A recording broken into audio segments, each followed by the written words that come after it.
சுலைமான் நபியுடைய 3வது ஆலயம் என்று யூதர்கள் சொல்றாங்கல்ல. சாலமன் 3 டெம்பிள் என்று சொல்லுவாங்க. அதை வந்து மஸ்ஜிதுல் அக்ஸா இப்ப இருக்கிற அந்த இடத்துல தான் அது இருந்தது. மஸ்ஜிதுல் அக்ஸாவை பாலஸ்தீன்ல இருக்க அக்ஸாவை இடிச்சு விட்டு சாலமன் டெம்பிள் கட்டணும். ஏன்னா தஜ்ஜாலுக்கு ஆன வருகைக்கான நேரம் நெருங்கிடுச்சு. அதனால அதுக்கு முன்னாடியே அத கட்டணும்னு சொல்லிட்டு யூத குருமார்கள்லாம் சொல்றாங்கன்னு சொல்லி நெறைய வதந்திகள் வருது இல்லைங்களா? இது வந்து புரளியா இல்ல இது உண்மையா அப்படின்றத பார்க்க போறோங்க. சுலைமான் அலைஹிஸ்ஸலாம் அவங்க வந்து கட்டியதாக சொல்லப்படக்கூடிய ஆலயத்தை பற்றி நம்ம என்ன கேள்விப்படுறோம்னா, தற்போது இருக்கக்கூடிய யூதர்கள் வந்து அதன் சுவடுகளை தேடி வராங்க. எக்ஸ்கவேஷன் பண்றாங்க நெறைய. மேலும் மஸ்ஜிதுல் அக்ஸாவுடைய இடிபாடுகளுக்கு மேல, அதை மீண்டும் கட்ட விரும்புகின்றார்கள் என்று சொல்லப்படுது. நம்ம நியூஸ்லலாம் பார்க்கலாம். இந்த ஆலயம் என்பது என்ன? இதற்கு ஏதேனும் புனித தன்மை இருக்கா? அப்படின்றத பார்க்க போறோம். ஹைக்கல் சுலைமான் என்று சொல்லுவாங்க. அல்லாஹ்வுக்கே புகழ் அனைத்தும். நபிகளார் மீது ஸலவாத்தும் சலாமும் உண்டாவதாக. இந்த ஆலயம் என்பது யூதர்களுடைய சாலமனுடைய ஆலயம். சாலமன் டெம்பிள் என்று அழைக்கப்படும் கட்டிடம். எபிரேய மொழியில டெம்பிள் என்ற வார்த்தைக்கு இறைவனுடைய வீடு என்று பொருள். யூதர்களுடைய வரலாற்று கதைகள் படி, தாவூத் அலைஹிஸ்ஸலாம் அவங்க வந்து இந்த ஆலயத்திற்கான அடித்தளத்தை அமைத்தாங்க. ஆனா கட்டுமானம் தொடங்கறதுக்கு முன்னாடியே அவங்க மரணம் அடைஞ்சுட்டாங்கன்னு சொல்லப்படுது. பின்னர் அவருடைய மகன் சுலைமான் அலைஹிஸ்ஸலாம் அவங்க வந்து மோரியா மலை, அதாவது மவுண்ட் மோரியா என்று சொல்லுவாங்க. என்று சொல்லப்படக்கூடிய உயர்ந்த பகுதியின் மேல் அதை கட்டினாங்கன்னு சொல்லப்படுது. அதுவே தற்போது இருக்கக்கூடிய மஸ்ஜிதுல் அக்ஸாவும், குப்பத்து ஸக்ரா, அதாவது டோம் ஆஃப் த ராக்ன்னு சொல்லுவாங்க. அமைந்துள்ள பகுதி என்று அவங்க சொல்றாங்க. யூதர்களுடைய மனசுல இந்த ஆலயத்துக்கு மிகப்பெரிய ஒரு இடம் இருக்குங்க. என்ன சொல்றாங்கன்னா, இது உலகத்துடைய மிக முக்கியமான வழிபாட்டு இடம்னு சொல்றாங்க. சுலைமான் அவர்கள் வந்து யூத மதத்திற்காக இத கட்டுனாங்க. அ மேலும் வந்து சுலைமான் அவங்களுடைய மரணத்திற்கு பிறகு அவங்களுடைய பிள்ளைகளிடையே சச்சரவு ஏற்பட்டுச்சு. அதனால ராஜ்யம் வந்து 2 பகுதிகளா பிரிஞ்சுச்சுன்னு சொல்றாங்க. வடக்கு ராஜ்யம் வந்து இஸ்ராயேல் ராஜ்யம், அ அல்லது சமாரியா ராஜ்யம் சொல்லுவாங்க. தலைநகர் வந்து நாப்ளஸ் தெற்கு ராஜ்யம். நாப்ளஸ் தெற்கு ராஜ்யம் சொல்லுவாங்க. அதாவது யூதாவுடைய ராஜ்யம் சொல்லுவாங்க. Judah kingdom. தலைநகர் இதற்கு வந்து ஜெருசலம், அல் குதுஸ். பின்னர் வந்து கிமு 721ல வடக்கு ராஜ்யம் அழிக்கப்பட்டுச்சு. சுமார் 150 ஆண்டுகளுக்கு பிறகு தெற்கு ராஜ்யமும் அழிக்கப்பட்டுச்சு. அதன் பிறகு யூதர்கள் மீண்டும் தங்களுடைய ராஜ்யத்தை அமைச்சு, ஆலயத்தை மீண்டும் கட்ட முயன்றாங்க. என்சைக்ளோபீடியா பிரிட்டானிகாவுடைய 1926ல என்ன கூறப்பட்டிருக்குன்னா, யூதர்கள் பலஸ்தீனத்தில மீண்டும் ஒன்றிணைந்து, யூத அரசை வந்து மீட்டெடுத்துட்டு, ஆலயத்தை மறுபடியும் கட்டி எழுப்பி, தாவூதுடைய அரியணையை வந்து ஜெருசலேம்ல மீண்டும் நிறுவ விரும்புறாங்க, அப்படின்னு சொல்லப்படுது. ஸோ 3வது விஷயம் என்னன்னா, சுலைமான் அலைஹிஸ்ஸலாம் அவங்க வந்து இந்த ஆலயத்தை கட்டினாங்க என்பதை நிரூபிக்கும் எந்த உறுதியான வரலாற்று ஆதாரமும் இல்லை. ஆர்க்கியாலஜிக்கல் ஆதாரமும் இல்ல. எக்ஸ்கவேஷன் பண்ணா அதிகமா அது முஸ்லிம்களுடைய பகுதி என்பதுக்கு தான் நெறையா இது கிடைக்குது. ஆதாரங்கள் கிடைக்குது. எந்த சஹீஹான மூலமும் இதற்கு இல்ல. இப்போது யூத நூல்கள்ல வரக்கூடிய இந்த ஆலய வரலாற்றை பத்தி சுருக்கமா நம்ம பார்ப்போம். பின்னர் அது ஒரு புரளி என்பதை நம்மளே விளக்கும். யூதர்களுடைய கூற்றுப்படி தாவூத் அலைஹிஸ்ஸலாம் தான் அடித்தளம் அமைச்சாங்கன்னு சொல்றாங்க. சுலைமான் அலைஹிஸ்ஸலாம் கட்டுனதா சொல்றாங்க. கட்டுமானம் 7 ஆண்டுகள் நீடித்ததுன்னு சொல்றாங்க. 1,80,000 பேர் வேலை செஞ்சாங்களாம். இதனுடைய முதல் அழிவு இந்த டெம்பிளுடைய முதல் அழிவு வந்து கிமு 586ல பாபிலோனிய அரசன் நெபுத்நேச்சர் என்று சொல்லுவாங்க. நெபுத்சநேச்சர் அவன் வந்து அழிச்சான்னு சொல்லுவாங்க. மறுபடியும் அது கட்டப்பட்டுச்சு. அதாவது பாபிலோன்ல சிறைப்பட்டிருந்த யூதர்கள் வந்து திரும்பி வந்து அத கட்டுனாங்கன்னு சொல்லப்படுது. சுமார் கிமு 521. 2வது அழிவு ஏற்பட்டுச்சு. ரோம அரசன் வெஸ்பேசியனுடைய மகன் டைட்டஸ் வந்து அதை அழித்தான் என்று சொல்லப்படுது.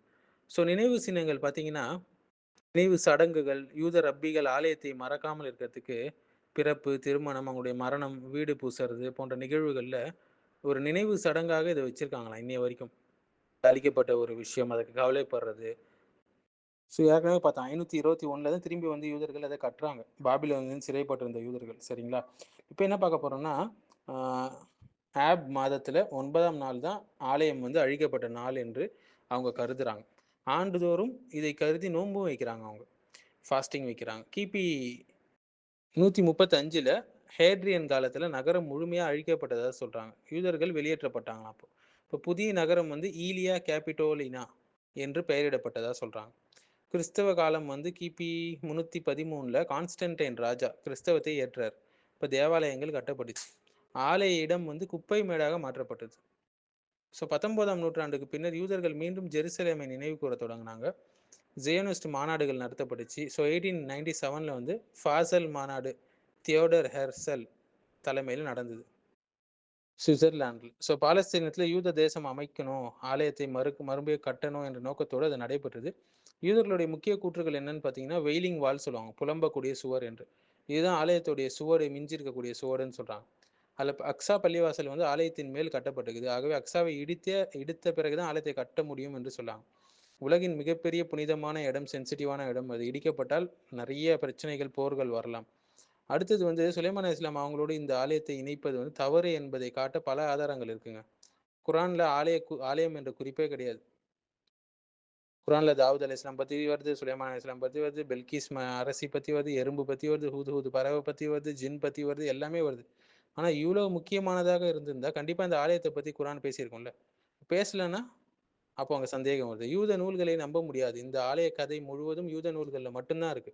பைபிள்ல கூட மாற்றப்பட்டதாக பல அறிஞர்கள் ஒப்புக்கொண்டுள்ளாங்க.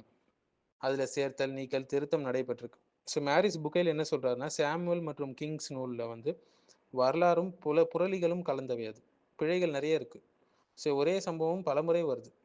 பைபிள் தானே முரண்படுகிறது. கிங்ஸ் 1ல வந்து மேற்பார்வையாளர் 3300, 2 கிரானிக்கல்ஸ்ல வந்து 3600, ரெண்டும் இறைவனுடைய வெளிப்பாடு என்றால் ஏன் முரண்பாடு? முரண்பாடு இருக்காது இல்லையா? கரெக்டா இருக்கு. ஸோ கட்டிட அளவுகள் வந்து அபத்தமானவையா இருக்கு. அவங்க சொல்லக்கூடிய பொருட்கள்லாம் பார்த்தீங்கன்னா 1.6 டன் தங்கம், 1.6 டன் வெள்ளி, எண்ணற்ற இரும்பு, செம்பு, 1,80,000 தொழிலாளர்கள் அப்படின்னு சொல்றாங்க. ஸோ ஆனால் ஆலய அளவு பார்த்தீங்கன்னா நீளம் வந்து 30 மீட்டரா, அகலம் 10 மீட்டரா, உயரம் 15 மீட்டரா. மொத்தம் வெறும் 300 மீட்டர் ஸ்கொயர் தான் இருக்கு. அவ்வளவு சிறிய கட்டிடத்திற்கு 7 வருடங்கள் ஆச்சா கட்டுறதுக்கு? அதுவும் 1,80,000 பேர் கட்டினாங்களா? இவ்வளவு தங்கம்? இது எல்லாம் மிகைப்படுத்தப்பட்ட கற்பனை என்று ஆசிரியர்கள் கூறுகிறார்கள்.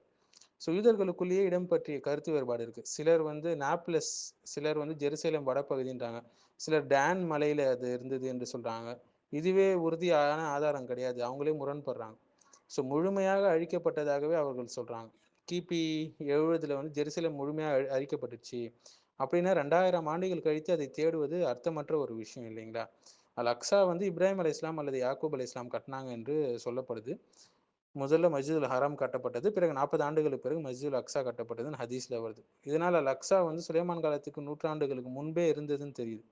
ஆனால் ஒரு நபி கட்டிய பள்ளிவாசலை மற்றொரு நபி இடித்தார் என்று கூறுவது பொருந்தாது. ஸோ ஆலய சிந்தனை வந்து ஒரு புற மத கருத்து என்று சொல்லலாம். பழைய ஈராக், சிரியா, எகிப்து நாடுகள்ல கடவுள்கள் பூமிக்கு வந்தா பெரிய ஆலயங்கள்ல தங்குவாங்க என்ற நம்பிக்கை இருக்கு. ஆகவே இது கானானிய புறமத சிந்தனை, கேனனோட புறமத சிந்தனை என்று சில ஆய்வாளர்கள் சொல்றாங்க. மேலும் அகழ்வாராய்ச்சியில ஆதாரங்கள் நமக்கு கிடைக்கல. 1968 முதல் யூதர்கள் அக்ஸா கீழே தோண்டுன்னு தோன்றுறாங்க, அகழ்வாராய்ச்சி செய்கிறாங்க. ஆனால் ஒன்றும் தென்படலை. முஸ்லீம்களுடையதுன்னு தான் நிறைய ஆதாரம் கிடைக்குதான்.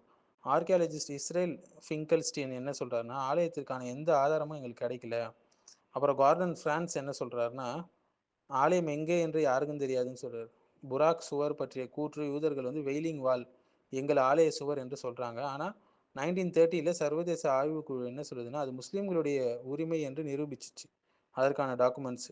உமர் ரலியல்லாஹு காலத்தில் முஸ்லீம்கள் ஜெருசலேமுக்கு நுழைந்த போது யூத ஆலயத்தை இடித்தாங்க என்று எந்த வரலாற்றுமே கிடையாது.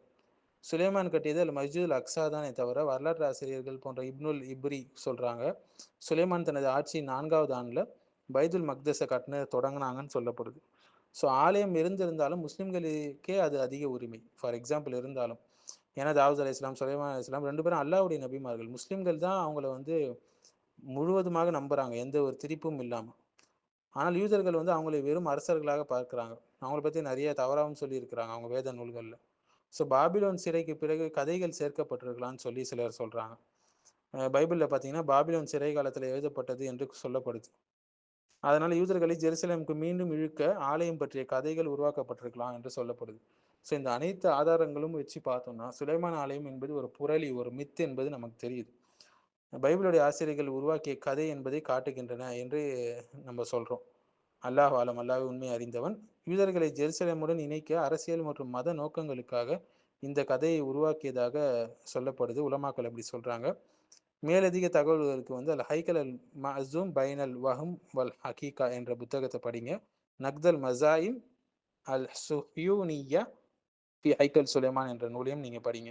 முதல் நூல் வந்து டாக்டர் அப்துல் நாசிர் காசிம் அல் ஃபர்ரா என்ற அறிஞர் எழுதினது. இரண்டாவது நக்தல் மசாயிம் என்ற நூல் வந்து சாலி ஹுசைன் அல் ரகாப் இருந்தது ரொம்ப சிறந்த நூல். ரொம்ப டீட்டெயில்டாக கொடுத்துருப்பாங்க பல ஆதாரங்கள். அதுவும் அவங்களுடைய யூத மத குருமார்கள், அவங்களுடைய நான் முஸ்லீம் ஹிஸ்டாரியன்ஸ், ஆர்காலஜிஸ்ட் சொன்னது நிறைய ஆதாரங்கள் காட்டியிருப்பாங்க. அது ஒரு புரளி என்பது உண்மை இல்லை. ஸோ தஜ்ஜாலோட வருகை நெருங்கி விட்டது, அதனால அதை கட்டி முடிக்கணும் அப்படின்லாம் யூத குருமார்கள் சொல்றாங்க. இது எல்லாம் அதனால அவங்க ரொம்ப முக்கியத்துவமா பார்க்குறாங்க இதை கட்டப்படுறது.